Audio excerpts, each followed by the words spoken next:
നമസ്കാരം. ചെകുത്താന് സമാധാനത്തിനുള്ള പുരസ്കാരം കിട്ടിയിട്ടുണ്ടെന്ന് കേട്ടോ. ഫിഫയുടെ ആദ്യ സമാധാന പുരസ്കാരം ഡൊണാൾഡ് ട്രംപിനെ ലഭിച്ചതെന്ന വാർത്ത അന്താരാഷ്ട്ര തലത്തിൽ വലിയ ഞെട്ടലാണ് ഉണ്ടാക്കിയിരിക്കുന്നത്.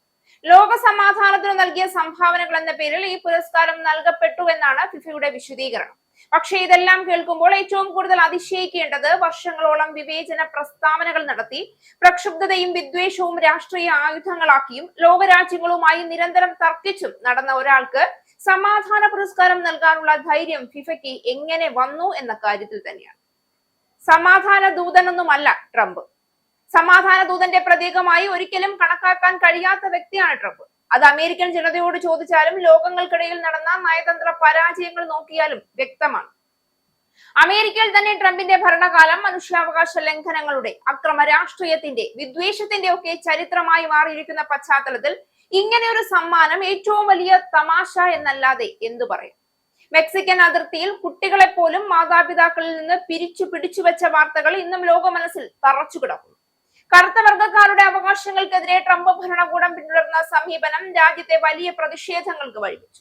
ജനാധിപത്യത്തിന്റെ അടിസ്ഥാന മൂല്യങ്ങളെ പോലും അവഗണിച്ച ഒരു നേതാവിൽ നിന്ന് സമാധാന സന്ദേശം പ്രതീക്ഷിക്കുന്നത് യുക്തിഹീനമാണ്. ഇത്തരത്തിലുള്ള ഒരു നേതാവിന് സമാധാന പുരസ്കാരം നൽകുന്നതിലൂടെ ഫിഫയുടെ വിശ്വാസ്യത തന്നെ ചോദ്യം ചെയ്യപ്പെടുകയാണ്. US പ്രസിഡന്റ് ഡൊണാൾഡ് ട്രംപിന് ഫിഫ സമാധാന പുരസ്കാരം US, മെക്സിക്കോ, കാനഡ എന്നിവിടങ്ങളിലുമായി അടുത്ത വർഷം ജൂൺ 11 മുതൽ ജൂലൈ 19 വരെ നടക്കുന്ന ഫുട്ബോൾ ലോകകപ്പിന്റെ നറുക്കെടുപ്പ് നടക്കുന്ന വാഷിംഗ്ടണിലെ കെന്നഡി സെന്ററിൽ വെച്ച് പുരസ്കാരം നൽകിക്കഴിഞ്ഞു. ട്രംപിന്റെ അടുത്ത സുഹൃത്തു കൂടിയായ ഫിഫ പ്രസിഡന്റ് ജിയാനി ഇൻഫന്റിനോയാണ് പുരസ്കാരം സമ്മാനിച്ചത്. ഫിഫ ചരിത്രത്തിൽ ആദ്യമായാണ് സമാധാന പുരസ്കാരം ഏർപ്പെടുത്തുന്നത്.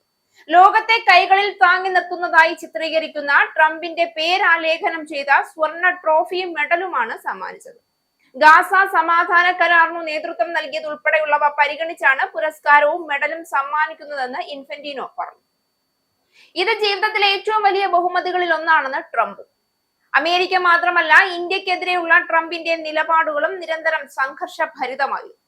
ഇന്ത്യൻ വിദ്യാർത്ഥികളും തൊഴിലാളികളും നേരിട്ട യാത്രാ നിയന്ത്രണങ്ങൾ, വിസ നയം കടുപ്പിക്കൽ, സാമ്പത്തിക മേഖലയിൽ ഇന്ത്യക്കെതിരെ കർശന നികുതി നടപടികൾ, ഇവയെല്ലാം ട്രംപിന്റെ സമാധാന നയം എന്താണ് എന്ന് ലോകത്തിനു മുന്നിൽ തെളിയിച്ച യഥാർത്ഥ ഉദാഹരണങ്ങളാണ്.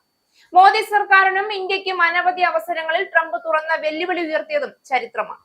നയതന്ത്ര ബന്ധങ്ങൾ പാളിപ്പോകുന്ന തരത്തിൽ അനാവശ്യ പ്രസ്താവനകളും സമ്മർദ്ദങ്ങളും സൃഷ്ടിച്ചത് അദ്ദേഹത്തിന്റെ നയപരമായ അസ്ഥിരതയെ തന്നെ പ്രതിഫലിപ്പിക്കുന്നു. ലോക രാഷ്ട്രീയ വേദിയിലും ട്രംപ് ഒരിക്കലും സമാധാനത്തിന്റെ പ്രതീകമായി അനുകരണീയനായിരുന്നില്ല.